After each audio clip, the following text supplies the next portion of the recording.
मिष्टी और उसकी जेठानी सुनिधि घर के कामों में उलझी हुई आपस में बातें कर रही थीं। मिष्टी, जल्दी से ये सारे काम खत्म करके रसोई में चलते हैं। आज दीदी आ रही है। अगर आते ही उन्हें चाय नाश्ता नहीं मिला तो मम्मी जी फिर शुरू हो जाएंगी। और तुम तो जानती हो मम्मी जी जब बोलना शुरू करती है तो किसी की नहीं सुनती है। मिष्टी और सुनिधि सुगंधा जी की बहुएं हैं। बहू कभी बेटी नहीं बन सकती। बहू तो दूसरे घर से आती है, अपनी थोड़ी ही होती हैं। इस सोच को मानने वाली महिला है। पहले सुनिधि को अकेले ही माँ बेटी के ताने झेलने पड़ते थे, लेकिन जब से मिष्टी शादी करके आई है, सुनिधि को भी एक दोस्त मिल गई। दोनों की आपस में खूब बनती है और हर बात एक दूसरे से शेयर करती है। दीदी 3 बज गए हैं, चलिए पहले खाना खा लेते हैं। मुझे तो बहुत जोरों से भूख लग रही है, नहीं तो अभी सबके नाश्ते का टाइम हो जाएगा और हम लोगों का लंच डिनर में बदल जाएगा। मिष्टी ने हंसते हुए कहा तो दोनों खाना खाने के लिए रसोई में ही बैठ गई। 2-4 निवाला खाया ही था कि तभी बाहर से सुगंधा जी के चिल्लाने की आवाज आई। सुनिधि, मिष्टी, कहाँ हो तुम लोग? न जाने क्या करती रहती है दोनों। देखो, सीमा और दामाद जी आए हैं। सुगंधा जी की आवाज सुनते ही मिष्टी अपने खाने की प्लेट छोड़कर उठ गई। दीदी, आप अपना खाना खत्म करिए, मैं देखती हूँ। और वह उन लोगों की सेवा सत्कार में लग गई। सीमा, सुगंधा जी की बेटी, ने चाय का पहला घूंट लेते ही नुक्स निकालना शुरू कर दिया। भाभी, घर में शक्कर खत्म हो गई है। क्या फीकी सी चाय बना लाई हो? तुम्हें तो पता है ना, मैं फीकी चाय नहीं पीती हूँ। अरे मेरा नहीं तो कम से कम संजय के बारे में ही सोच लेती। इस घर के दामाद है वो। क्या सोचेंगे कि ससुराल में 2-2 भाभियों के होते हुए ढंग से एक कप चाय भी नहीं मिलती है। बेटी के बोलते ही सुगंधा जी को भी बोलने का मौका मिल गया और वो कहाँ पीछे रहने वाली थी व्यंग बाण छोड़ने में। अरे बिटिया, तेरे हाथों की तो बात ही कुछ और है। मैं तो खुद अच्छी चाय पीने के लिए तरस जाती हूँ। एक तो थी, दूसरी भी वैसी ही आ गई है। मेरी तो किस्मत ही खराब है। पता नहीं इस घर का क्या हाल होगा। मिष्टी का उतरा हुआ चेहरा देखकर सुनिधि ने नाश्ते की प्लेट मिष्टी की तरफ बढ़ाते हुए बोली। मिष्टी बिना कुछ बोले रसोई में आ गई। उसे मेहमानों के सामने बोलना ठीक नहीं लगा। जाने दो मिष्टी, छोड़ो ये सब बात। इन लोगों की तो आदत है हम लोगों के काम में कमियां निकालने की। तुमने सुबह से कुछ खाया नहीं है, चलो तुम भी अब नाश्ता कर लो। मैंने हम दोनों के लिए चाय भी गर्म कर ली है, आओ बैठो इधर। मिष्टी ने उदास होते हुए कहा, पता नहीं दीदी, जितना अच्छा करने की कोशिश करती हूँ उतना ही सब खराब हो जाता है।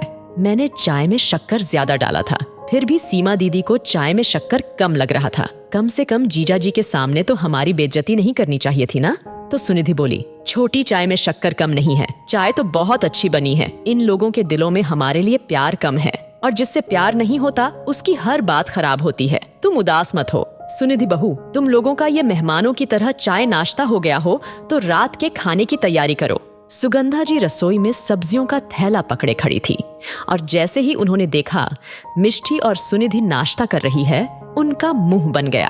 सुनिधि ने जवाब दिया, मम्मी जी, मिष्टी ने सुबह से कुछ नहीं खाया है, इसलिए मैंने ही बोला पहले नाश्ता कर लो, उसके बाद सब करेंगे। सुगंधा जी ने गुस्से में बोला, अरे एक समय नहीं खाया तो कुछ हो थोड़ी जाएगा। हमारे समय में तो हम कामों में लगे रहते थे और मेहमानों के आने पर खाने पीने की तो सुध ही नहीं रहती थी, बस उनकी सेवा में लगे रहते थे। अच्छे से अच्छा बनाना, खिलाना, उनके हर आराम का ध्यान रखना। लेकिन तुम लोगों से ये क्यों होने लगा? वैसे भी मेरी बेटी तुम लोगों को हमेशा से बोझ लगती है। सुनिधि ने कहा, नहीं मम्मी जी, बस हम जा ही रहे थे खाने की तैयारी करने।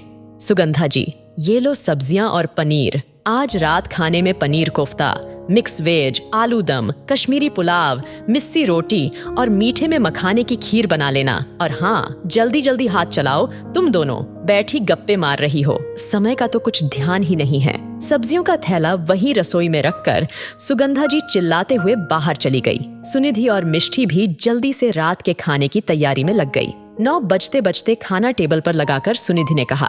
सुनिधि ने कहना बनाने के बाद बोला, मिष्टी, मम्मी जी और दीदी को बुला लाओ खाने के लिए। वे लोग शायद ऊपर छत पर है और तब तक मैं बाकी लोगों के लिए खाना परोसती हूँ।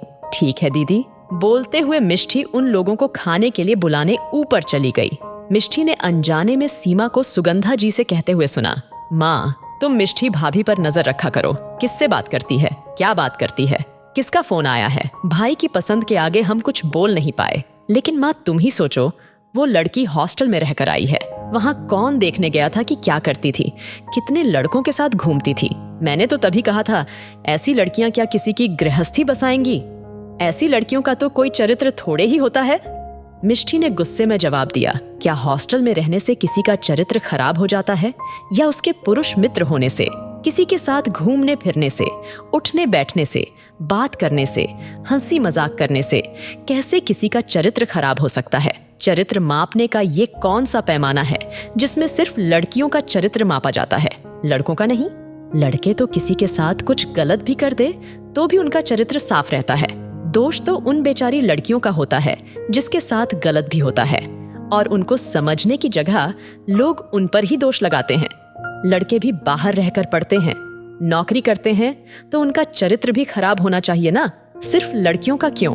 हर बार लड़कियों को ही चरित्र प्रमाण पत्र देना पड़ता है, लड़कों को क्यों नहीं? सच कहते हैं लोग, औरत ही औरत की सबसे बड़ी दुश्मन होती है, दूसरा कोई नहीं। अचानक से मिष्टी के वहां आ जाने पर और उसके जवाब को सुनकर माँ बेटी हड़बड़ासी गई। सुगंधा जी ने मिष्टी पर चिल्लाते हुए कहा, मिष्टी, ये क्या तरीका है अपनी ननद से बात करने का? तुम्हारे माँ बाप ने ये भी संस्कार नहीं दिए कि बड़ों से कैसे बात करते हैं? मेरे माता पिता ने तो बहुत अच्छे संस्कार दिए हैं मम्मी जी, लेकिन शायद आप भूल गई हैं। आपके सामने दीदी मेरी बुराई कर रही है, मुझ पर चरित्रहीन होने का आरोप लगा रही है, और आप कुछ नहीं कह रही हैं। और सही कहा दीदी आपने, हॉस्टल में रहने वाली लड़कियों का तो कोई चरित्र नहीं होता, चरित्रहीन होती है। चरित्र तो सिर्फ घर में रहने वाली लड़कियों का होता है।